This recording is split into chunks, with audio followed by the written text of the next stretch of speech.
Hello friends, मैं अनुराग आप लोगों का स्वागत करता हूं आपके अपने YouTube channel Arth academy with Anurag में। आज इकोनॉमिक्स का नया सेशन लेकर के आए हूं, राष्ट्रीय आय। जैसा कि मैंने कल पिछली वीडियो में आपको बताया हुआ है कि कल मैं आपको राष्ट्रीय आय पढ़ाऊंगा, राष्ट्रीय आय कैसे निकाली जाती है, नेशनल इनकम कैसे निकाली जाती है, मैं आपको निकालना बताऊंगा।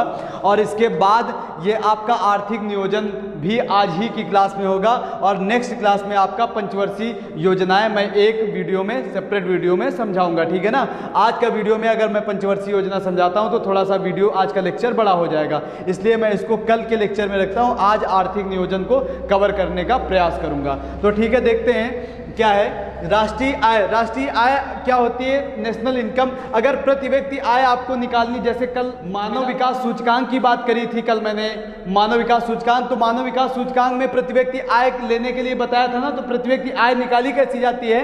राष्ट्रीय आय अर्थात उस राष्ट्र की टोटल जो आय है, इनकम लिखेंगे और उसको कुल जनसंख्या से डिवाइड करेंगे, अर्थात उस राष्ट्र की जितनी जनसंख्या है और उस राष्ट्र की जो भी टोटल आय आई है, इनकम आई है, उसको हम कुल जनसंख्या से डिवाइड कर देंगे तो प्रति व्यक्ति आय हमको मिल जाएगी। कभी कभी ये फॉर्मूला टाइप से आ जाता है कि प्रति व्यक्ति आय हम कैसे निकालते हैं, ठीक है ना। ठीक है, अब देखते हैं राष्ट्रीय आय में कितने प्रकार के प्रश्न आते हैं। दादा भाई नौरोजी ने इसमें बहुत बड़ा योगदान दिया हुआ है। दादा भाई नौरोजी से कुछ इंपॉर्टेंट क्वेश्चन आते हैं जो ज़्यादातर एग्जाम में अगर इकोनॉमिक्स से टच करेगा तो वो 100% पूछता ही है, ठीक है ना। तो देखते हैं, वही क्वेश्चन मैंने लिया हुआ है, ज़्यादा इंटरनल मैं नहीं गया हूँ, जैसा कि मैंने पहले ही आपको बताया हुआ है। पहले इंपॉर्टेंट पढ़ेंगे, उसके बाद धीरे धीरे लेवल को डाउन अप करेंगे, ठीक है ना। तो देखते हैं नंबर 1 क्वेश्चन क्या है आपका। कह रहा British house of Commons, mostly important question है, हर बार इकोनॉमिक्स में ये क्वेश्चन पूछा जाता है कि ब्रिटिश हाउस ऑफ कॉमन्स, ये आईएएस के इंटरव्यू में भी पूछा गया था कि ब्रिटिश हाउस ऑफ कॉमन्स का चुनाव लड़ने वाले प्रथम व्यक्ति कौन थे। दादा भाई नौरोजी के ऊपर अगर कोई भी चीजें बात होती है तो ये बहुत ज्यादा गर्व की बात होती है कि ब्रिटिश हाउस ऑफ कॉमन्स का चुनाव लड़ने वाले प्रथम व्यक्ति जो थे वो दादा भाई नौरोजी थे, ठीक है ना। तो ब्रिटिश हाउस ऑफ कॉमन्स का चुनाव लड़ने वाले प्रथम व्यक्ति कौन थे?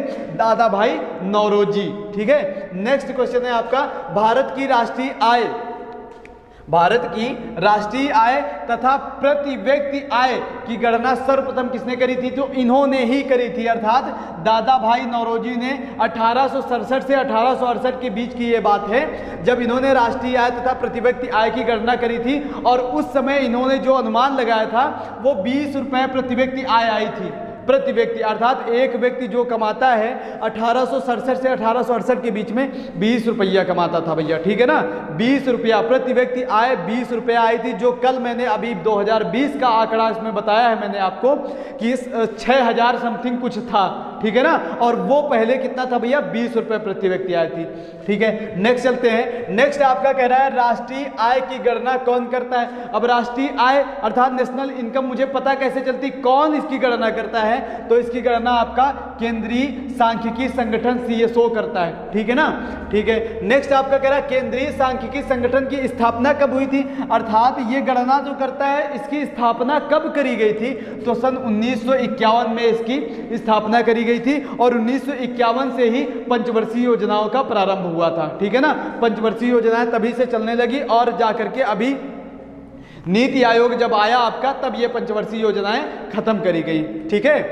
5 ईयर प्लान तब से खत्म किया गया। नेक्स्ट है आपका राष्ट्रीय आय का प्रमुख स्रोत क्या है। तो राष्ट्रीय आय का प्रमुख स्रोत क्या है भैया? कृषि क्षेत्र राष्ट्रीय आय का प्रमुख स्रोत है। नेक्स्ट आपका ये भी मोस्टली इंपॉर्टेंट क्वेश्चन है भैया, इसको नोट कर लीजिए, मोस्ट इंपॉर्टेंट क्वेश्चन है आपका, ड्रेन का सिद्धांत पूछा गया है, कई बार पूछा गया है और ये आपका इंपॉर्टेंट क्वेश्चन है, ठीक है। तो इसमें क्या कह रहा है, ड्रेन का सिद्धांत किसने दिया था? तो ड्रेन का सिद्धांत दादा भाई नौरोजी जी ने दिया था। ड्रेन का सिद्धांत दादा भाई नौरोजी ने दिया था। नेक्स्ट है आपका राष्ट्रीय आय क्या है। तो राष्ट्रीय आय क्या है? उत्पादन लागत पर, ठीक है, उत्पादन लागत पर निबल राष्ट्रीय उत्पाद जो होता है वही आपकी राष्ट्रीय आय कहलाती है। राष्ट्रीय आय सीधे सीधे ऐसे ही ऑप्शन करके दे देता है, 4 ऑप्शन करके दे देता है। निबल राष्ट्रीय उत्पाद पर उत्पादन लागत, उत्पादन लागत पर निबल राष्ट्रीय उत्पाद, तो 4 ऑप्शन करके दे देता है। अगर आप पढ़े हैं उत्पादन लागत पर निबल राष्ट्रीय उत्पाद तो फिर आप इसको टिक कर सकते हैं, ठीक है ना। नेक्स्ट है आपका कह रहा शुद्ध निबल राष्ट्रीय उत्पाद क्या है। ये निबल राष्ट्रीय उत्पाद जो हम लोग पढ़े हैं इसको, ये क्या है आपका? तो शुद्ध निबल राष्ट्रीय उत्पाद क्या है? एकल राष्ट्रीय उत्पाद माइनस मूल्यह्रास, अर्थात जो भी मूल्यह्रास होगा उसको मैं अगर इसमें घटा दूंगा, ये माइनस है भैया, ठीक है। एकल राष्ट्रीय उत्पाद में मूल्यह्रास को जब मैं घटा दूंगा तो मुझे क्या मिल जाएगा, निबल राष्ट्रीय उत्पाद मिल जाएगा, ठीक है। ये भी आ जाता है कभी कभी, बट मोस्टली ज़्यादा आपका ये ज़्यादा पूछा जाता है, और या फिर आपका ये वाला पूछा जाता है, उत्पादन लागत पर निबल राष्ट्रीय उत्पाद, ठीक है ना। ठीक है, आगे चलते हैं। आगे आपका प्रश्न है, कह रहा भारत में सांख्यिकी आंदोलन के जनक कौन थे।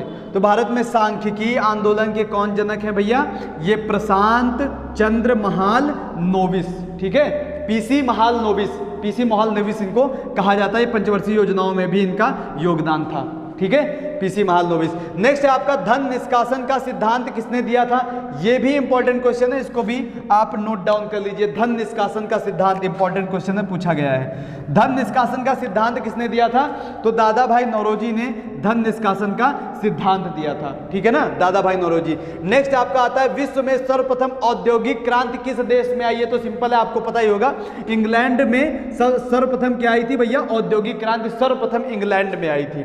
नेक्स्ट आपका योजना आयोग का नाम बदलकर नीति आयोग कब रखा गया। अभी मैंने थोड़ी देर पहले बताया कि नीति आयोग जब आया तभी से आपका 5 ईयर प्लान खत्म कर दिया गया, अर्थात पंचवर्षीय योजनाएं खत्म कर दी गई।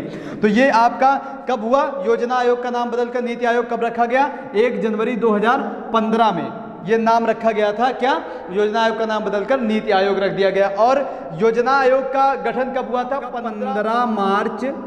15 मार्च 1950 को योजना आयोग का गठन हुआ था, ठीक है ना, 15 मार्च 1950। कभी कभी आ जाता है क्वेश्चन कि योजना आयोग का गठन कब हुआ था, योजना आयोग का गठन कब हुआ था, या फिर ऐसे क्वेश्चन करके देगा नीति आयोग, सॉरी, योजना आयोग का नाम बदलकर नीति आयोग रख दिया गया, और योजना आयोग का गठन कब हुआ था, तो योजना आयोग का गठन कब हुआ था भैया, 15 मार्च 1950 को हुआ था। ये तो हम आपको बता ही चुके हैं। प्रति व्यक्ति आय कैसे निकाली जाती है, राष्ट्रीय आय में कुल जनसंख्या से भाग दे देते हैं तो हमको क्या मिल जाती है, प्रति व्यक्ति आय। नेक्स्ट है आपका आर्थिक नियोजन, आप इसका स्क्रीनशॉट लीजिए, फिर मैं इसको भी क्लियर कर रहा हूं। नेक्स्ट है आपका आर्थिक नियोजन। आर्थिक नियोजन जैसा कि मैंने बताया, नेक्स्ट आपका आर्थिक नियोजन होगा, पिछली थोड़ी देर पहले ये भी बताया मैंने, ठीक है ना। तो ये नंबर 1 प्रश्न इसमें है कि भारत में आर्थिक नियोजन प्रणाली के जनक कौन हैं। तो भारत में आर्थिक नियोजन प्रणाली के जनक कौन है भैया, सर विश्वेश्वरैया, सर विश्वेश्वरैया आर्थिक नियोजन प्रणाली के जनक है। नेक्स्ट है आपका प्लान्ड इकोनॉमी, ये इंपॉर्टेंट क्वेश्चन है भैया, इसको नोट कर लो। प्लान्ड इकोनॉमी, हालांकि इंपॉर्टेंट तो सभी हैं, जब बहुत प्रश्न आते हैं इसमें, ये ज़्यादा इंपॉर्टेंट वाले क्वेश्चन हैं, लेकिन ये मोस्टली इंपॉर्टेंट में आ जाता है। Planned economy for India, planned economy for India के लेखक कौन है, विश्वेश्वरैया ने सन 1934 ईस्वी में इस पुस्तक को लिखा था, ठीक है ना। नेक्स्ट आ जाता है योजना आयोग का गठन, जो हम पीछे ही आपको बता चुके हैं। योजना आयोग का गठन कब हुआ था, 15 मार्च 1950, ये आपका यहाँ पे लिखा हुआ है। और इसकी अध्यक्षता कौन करता है, ज़्यादातर अध्यक्षता में आपका प्रधानमंत्री ही सही होता है, टिक होता है, ठीक है ना, ज़्यादातर आपका अध्यक्षता में प्रधानमंत्री सही होता है, वो मैं आपको कॉन्स्टिट्यूशन में बताऊंगा जब मैं कॉन्स्टिट्यूशन पढ़ाऊंगा। नेक्स्ट है आपका पंचवर्षीय योजना बनाने की जिम्मेदारी किसको होती है। तो पंचवर्षीय योजना बनाने की जिम्मेदारी किसको होती है भैया, योजना आयोग को। तो योजना आयोग का नाम बदल करके क्या कर दिया गया, नीति आयोग कर दिया गया, ठीक है ना।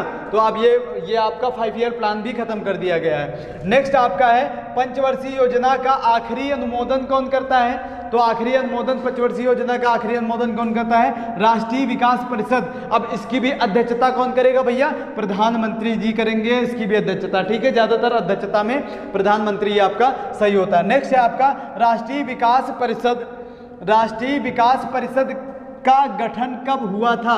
तो राष्ट्रीय विकास परिषद का गठन कब हुआ था भैया, 6 अगस्त 1952 को राष्ट्रीय विकास परिषद का गठन हुआ था, ठीक है। राष्ट्रीय विकास परिषद का गठन कब हुआ, नोट्स बना लेना भैया, पेट के लिए इंपॉर्टेंट क्लास है, पेट के लिए मोस्टली इंपॉर्टेंट क्वेश्चन मिलेंगे आपको इकोनॉमिक्स से, आप एग्जाम दे करके देखना। नेक्स्ट है आपका इंपॉर्टेंट क्वेश्चन है ये, सर्वोदय योजना के जनक कौन थे। तो सर्वोदय योजना के जनक कौन है भैया, जयप्रकाश नारायण। सर्वोदय योजना के जनक कौन है, जयप्रकाश नारायण, ठीक ठीक है, आप इसको भी नोट कर लीजिए।